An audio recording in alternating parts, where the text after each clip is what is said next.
Kurang lebih cerita premisnya tuh sama seperti film yang viral kemarin, Host. Jadi di sini kita tuh diajarkan gak boleh tuh namanya tuh kita main-main, kita bercanda, kita tuh nganggap remeh suatu hal, kita tuh melanggar suatu hal yang kita sudah diperingatkan, yang kita sudah tahu bahwa cerita atau legenda tentang hal tersebut tuh tidak baik, tapi kita masih lakukan, dan itu kita pasti akan terima sebuah konsekuensi, bahkan konsekuensi yang sangat maut. Kali ini gue akan bahas sebuah film terbaru dari Netflix yang menurut gue nih memiliki suasana horor atau suasana serem yang sangat dapet banget ya. Untuk film berjudul The Bright Curse, lo harus dengerin penjelasan gue kali ini.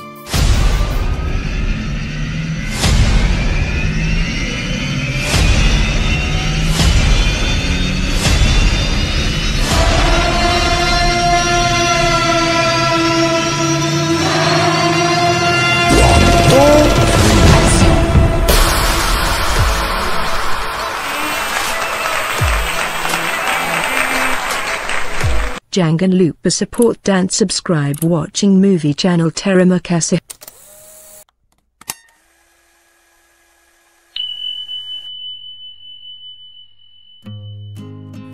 Yes, kali ini gue akan bahas ya sebuah film horor, film yang terbaru dari Netflix yang gue habis tonton. Ini film dari negara China kok gue lihat ya.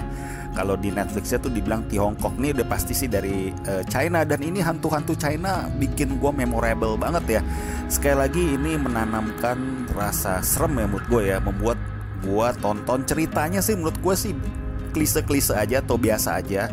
Tapi 1 jam 30 menit gue dibawa ke dalam intens ketegangan yang banyak nih setiap film atau setiap adegannya tuh, atau setiap latar belakangnya, setiap lokasi tempatnya itu dipilih memang nih gue lihat ya tuh nggak ada tuh area tuh yang terlihat tuh menyenangkan bagi gue ya. Jadi nih filmnya menurut gue cukup menyeramkan di balik ceritanya yang mungkin terlihat biasa, tapi ini ada satu keunggulan lagi ya, yaitu ending twistnya nih 15 menit terakhir bikin lu akan bertanya-tanya, bikin lu tuh mikir oh alah ternyata filmnya endingnya seperti ini. Dan kita tuh kadang berpikir atau kita tuh kadang melihat lagi adegan yang sebelumnya, oh ternyata ini ternyata. Jadi lo nonton film ini menurut gua harus agak fokus, lo perhatiin tanggal-tanggalnya, terus yang ada di kamera tersebut, karena jawaban dari semua masalah yang ada di dalam film ini itu ada di 15 menit terakhir, lo harus tahu itu.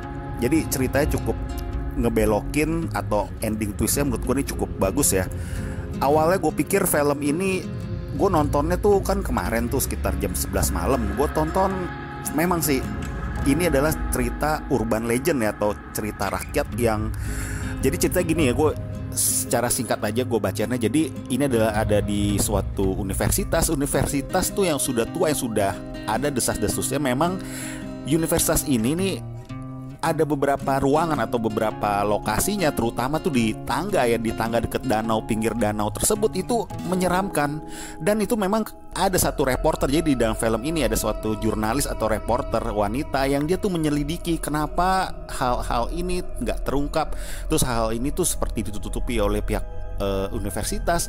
Dia tuh menyelidiki tuh waktu di tanggal 28 Februari. Jadi yang bikin unik lagi, kejadian-kejadian orang hilang ini yang diduga tuh, kalau di internet tuh dibilang tuh mereka itu hilang tanpa jejak. Bahkan yang dibilang tuh adalah mereka bunuh diri, tahu-tahu ditemukan meninggal di dalam danau di samping tangga-tangga yang horor tersebut.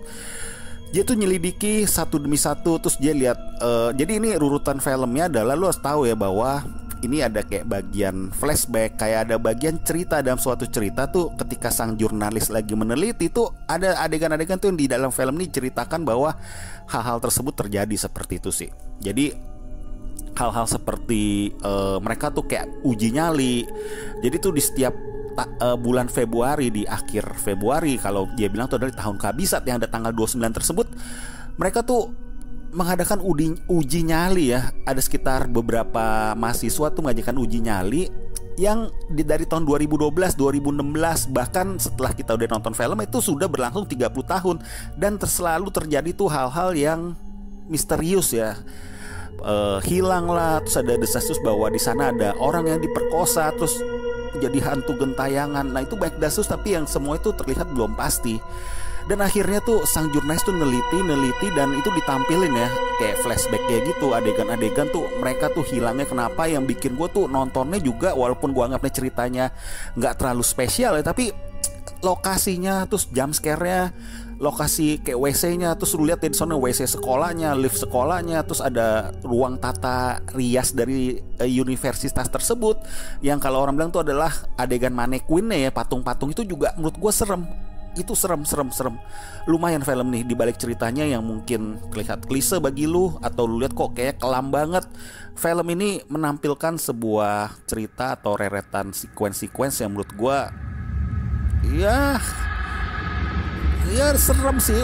CGI-nya sih menurut gue sih biasa ya, CGI-nya biasa, tapi hiasan hantunya menurut gue sih ini lumayan serem sih, kadang ngagetin juga. Kalau lu perhatiin hantunya tuh mirip-mirip kayak Sadako, jadi tuh goyangnya tuh kayak retak tulangnya tuh, retak kepala sambil berjalan tuh mereka bisa seperti itu, bisa berubah mukanya tuh kayak berurat-berurat yang mengerikan. Itu pokoknya mengerikan, wujud-wujud setan atau hantu yang ditampilkan menurut gue mengerikan. Dan menurut gue ini adalah satu keunggulan dari film ini adalah ending twistnya sangat menarik. Ending twistnya sangat menarik bagi gue ketika gue habis, oh ternyata ini. Jadi tuh bikin gue tuh, kalau misalkan dalam hati gue ya, gue suka bilang bahwa gue dalam hati gue akan memberikan nilai 6,5 dari 10 dalam hati gue di awal. Tapi karena 15 menit terakhir bagi gue dari cerita yang cukup menarik, yang ngebelokin cerita dari awal, yang membuat tuh gue akhirnya, oh ternyata ini tuh, nggak nyangka banget istilah seperti itu. Jadi gue nambah 1. Jadi skor film ini, The Bright Curse ini ada 7,5. Ini cerita urban legend yang lagi-lagi ditampilkan oleh Netflix ya. Ini suasana kelam dari universitas tersebut lu bisa tampilkan atau lu bisa tonton. Bener gak apa kata gua, universitas tersebut tua dan sangat kelam dari suasana di gelap-gelapnya itu. Terus mereka berlari-lari. Cuma mungkin kelemahannya di film ini menurut gue ya, dalam satu adegan ketika masing-masing itu dihantui oleh hantu tersebut, kayak gue adegannya agak terlalu lama ya, ada beberapa adegan yang terlihat tidak perlu dan terlalu lama menurut gue. Tapi cukuplah, film ini cukup menyenangkan walaupun mungkin film ini mudah dilupakan ya, tapi oke lah ini film atau horornya lumayan banyak dan bikin lu ya serem juga lah. Ini cocok banget kalau ditonton rame-rame atau lu lagi berdua atau apa. Film ini sangat cocok karena bisa, apalagi nih kalau tipe-tipe orang yang horornya berlebihan nih, takut sama horor berlebihan nih, pas banget. Pas bisa kita berlima nih, ada satu orang yang suka teriak-teriak atau heboh kalau kita nonton horor. Nah ini cocok nih, pasti ada seseorang itu atau ada kelompok, dalam satu kelompok yang bisa nonton ini lebih dari 3 orang, pasti ada yang terkaget-kaget. Oke, paling pembahasan gue sampai sini aja ya. Untuk film Netflix The Bright Curse ini, film Mandarin, durasi 1 jam 30 menit yang membuat endingnya menurut gua cukup bagus banget. Oke? Kalau ada saran, ada masukan untuk film selanjutnya mau gue bahas, jangan lupa lu DM atau lu komen, atau lu ketika lu suka video ini lu like, lu subscribe, dan jangan lupa nyalakan lonceng biar gue terus bisa berkarya di podcast Watching Movie Channel selanjutnya. Oke? Terima kasih. Hasta la vista.